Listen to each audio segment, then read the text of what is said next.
shs.bihar.gov.in।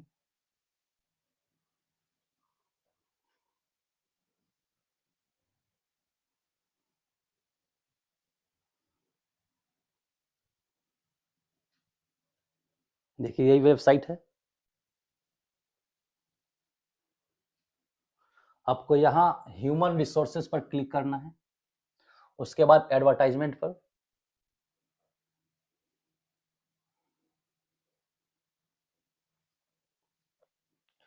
उसके बाद यहाँ click here to apply the application, यहाँ क्लिक करना है।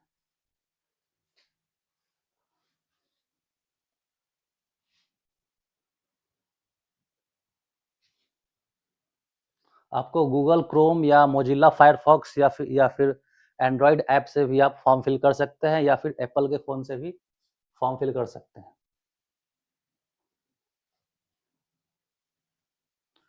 यहाँ पे आपका अपना पहला नाम लिखना है, उसके बाद मिडिल नाम और उसके बाद लास्ट नेम। यानी मान लीजिए आपका नाम राम कुमार शर्मा है तो यहाँ राम, यहाँ कुमार, यहाँ शर्मा। अगर आपका नाम सिर्फ राम कुमार है तो राम यहाँ, कुमार यहाँ, बीच में कुछ नहीं। उसके बाद अगर आपने नाम बदला है तो नो करना है, या फिर बदला है तो यस करना है, नहीं बदला है तो नो करना है। डेट ऑफ बर्थ आपको फिल करना है। यहाँ पे खुद ब खुद अपने आप से एज आ जाता है। उसके बाद जेंडर आपको पुरुष या महिला फिल करना है। मोबाइल नंबर फिल करना है, सेम मोबाइल नंबर को फिर से यहाँ लिखना है। उसके बाद अल्टरनेट मोबाइल नंबर लिखना है, एक एक्स्ट्रा मोबाइल नंबर लिखना है जो एसेंशियल नहीं है, मैंडेटरी नहीं है, आप नहीं भी लिख सकते हैं। उसके बाद ईमेल आईडी, उसके बाद सेम ईमेल आईडी कंफर्म करना है। उसके बाद ओटीपी के साथ आपका ये रजिस्ट्रेशन स्टार्ट हो जाएगा।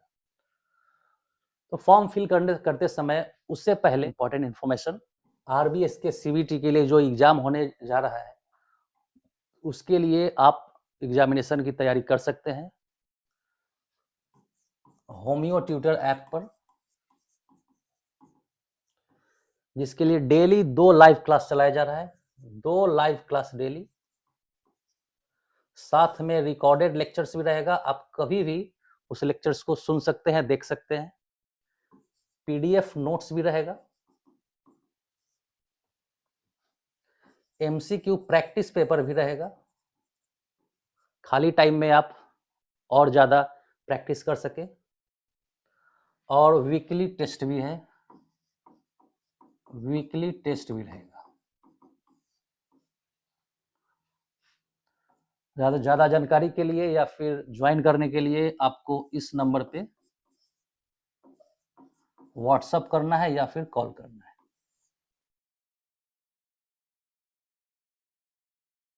इंपॉर्टेंट इंस्ट्रक्शन जानना बहुत ही जरूरी है, आगे चल के कोई गलती ना हो। चलिए सबसे पहले देखते हैं फर्स्ट पेज में जो बताया गया है। फर्स्ट पेज में जो बताया गया है, फर्स्ट पेज में यही है, एक एक करके सभी को हम लोग डिटेल से समझते हैं।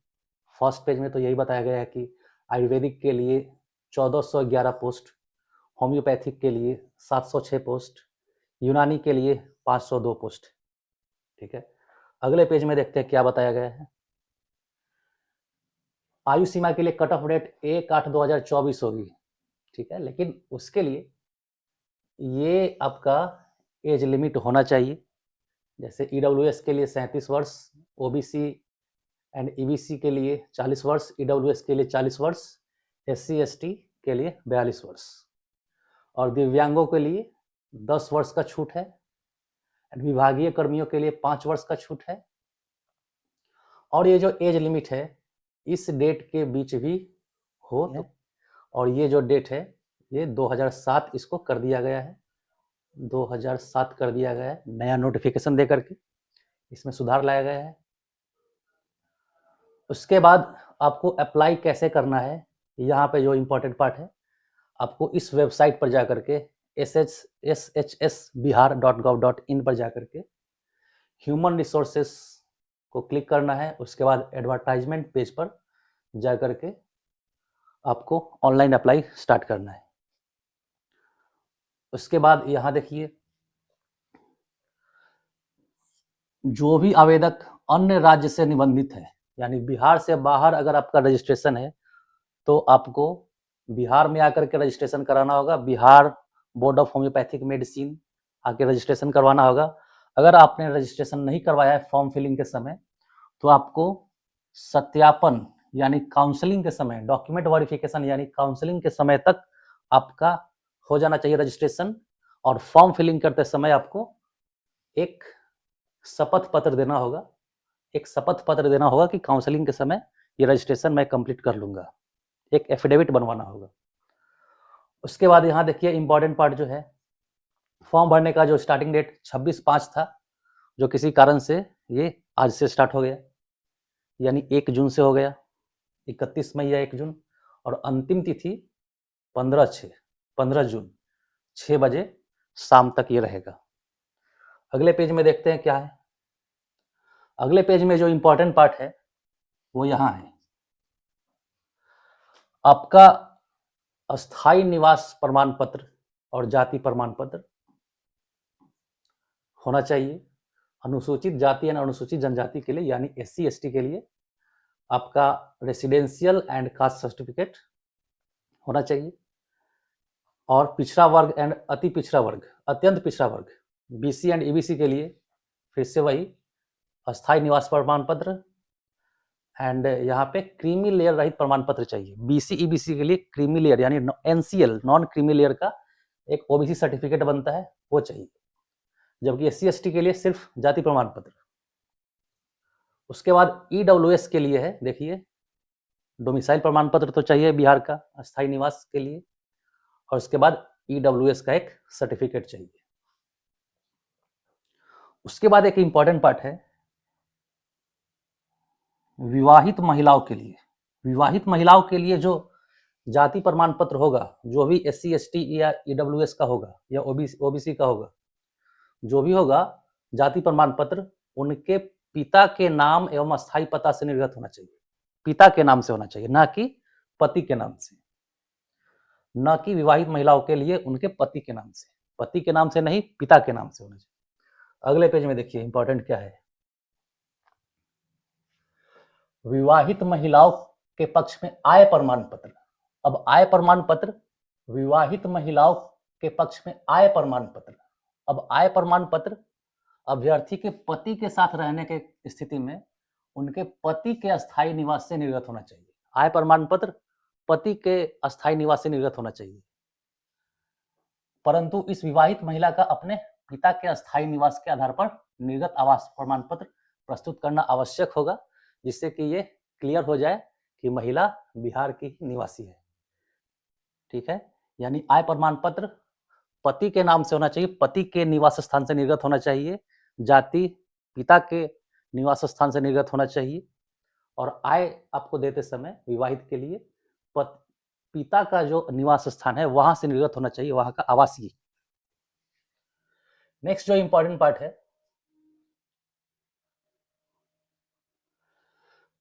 35% क्षैतिज आरक्षण, ये तो सभी लोग जानते हैं महिलाओं के लिए है। उसके बाद जो इंपॉर्टेंट पार्ट है यहां देखिए, एग्जामिनेशन के लिए देखिए, सभी के लिए आयुर्वेदिक हो या फिर होम्योपैथी हो या यूनानी हो, 100 क्वेश्चन होगा, 4 मार्क्स होगा एक सही आंसर के लिए, और 1 मार्क्स कटेगा एक गलत आंसर के लिए। टोटल 400 मार्क्स का एग्जाम होगा 2 घंटे के लिए, तीनों के लिए। उसके बाद जो इंपॉर्टेंट पार्ट है, CBT कंप्यूटर बेस्ड टेस्ट होगा, जिसमें आपको मिनिमम मार्क्स जनरल के लिए 40%, पिछड़ा वर्ग के लिए 36.5%, अत्यंत पिछड़ा वर्ग के लिए 34%, SC ST के लिए और महिलाओं के लिए और दिव्यांगों के लिए 32% मार्क्स मिनिमम चाहिए। उसके बाद देखिए इंपॉर्टेंट पार्ट यहाँ पे है, सभी प्रमाण पत्र, ये डॉक्यूमेंट वेरिफिकेशन के लिए है, सत्यापन यानी काउंसलिंग के समय क्या इंपॉर्टेंट पार्ट है देखिए जानना, जो भी प्रमाण पत्र या अंक पत्र आप सबमिट करेंगे काउंसलिंग के समय, उसका लास्ट डेट 15/6/2025 यानी आवेदन प्राप्ति की अंतिम तिथि होना चाहिए, अंतिम तिथि तक निर्गत हो जाना चाहिए, ठीक है। लेकिन इसमें भी सुधार लाया गया है। अब इसमें सुधार ये लाया गया है कि आपका लास्ट डेट जो है इश्यू का, निर्गत होने का प्रमाण पत्र, वो सत्यापन के तिथि तक होना चाहिए, ना कि फॉर्म भरने का लास्ट डेट तक होना चाहिए, ठीक है। इससे बहुत सारे लोगों को फायदा हुआ। उसके बाद देखिए नेक्स्ट इंपॉर्टेंट पार्ट, जितना भी मार्कशीट या फिर प्रमाण पत्र आप यहाँ पे फॉर्म भरते समय सबमिट करेंगे ऑनलाइन स्कैन करके, वो सब के सब वही उसी का एक कॉपी आपको काउंसलिंग के समय ले जाना है। यानी फॉर्म फिलिंग करते समय बहुत ही सावधानी पूर्वक आपको डॉक्यूमेंट को अपलोड करना है। उसके बाद देखिए जो इम्पोर्टेंट पार्ट है, फॉर्म भरते समय आपका जो पासपोर्ट साइज का फोटो होगा उसके पीछे ब्लैक नहीं व्हाइट बैकग्राउंड होना चाहिए, ठीक है। व्हाइट बैकग्राउंड होना चाहिए, हाल ही का फोटो होना चाहिए, जेपीजी, जेपीईजी, पीएनजी के फॉर्मेट में ही आपको अपलोड करना है फॉर्म फिलिंग करते समय।